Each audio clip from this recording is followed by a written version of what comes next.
નમસ્કાર, હું Rinku Prajapati public India ન્યૂઝમાં આપનું સ્વાગત કરું છું। શરૂઆત કરીએ આજના સમાચારની।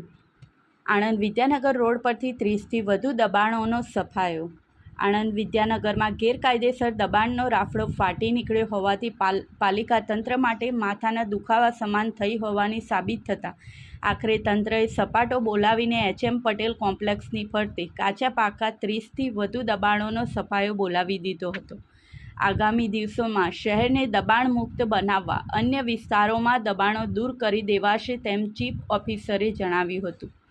આણંદ વિદ્યાનગર રોડ ઉપર વારંવાર ટ્રાફિક જામ સ્થિતિ સર્જાતી હોવાથી ફરિયાદો ઉઠતા આખરે આણંદ પાલિકા દબાણ વિભાગની ટીમોએ શહેરમાં દબાણ હટાવો ઝુંબેશ હાથ ધરી છે, જેના ભાગરૂપે ટીમોએ આણંદ વિદ્યાનગર રોડ પર આવેલ એચ.એમ. પટેલ શોપિંગ સેન્ટરમાં લારીઓ સહિત કાચા પાકા 30 જેટલા ગેરકાયદેસર દબાણો દૂર કરી દેવાતા સમગ્ર વિસ્તાર દબાણ મુક્ત થઈ ગયો હતો। આગામી દિવસોમાં શહેરમાં ટ્રાફિક નિવારવા અને દબાણ મુક્ત બનાવવાનો નિર્ણય કર્યો હોવાથી ટૂંકી ગલી, સ્ટેશન રોડ, બોરસદ ચોકડી, અમૂલ ડેરી રોડ સહિત ગણેશ ચોકડી, રેલવે ફાટક પાસેનો વિસ્તાર,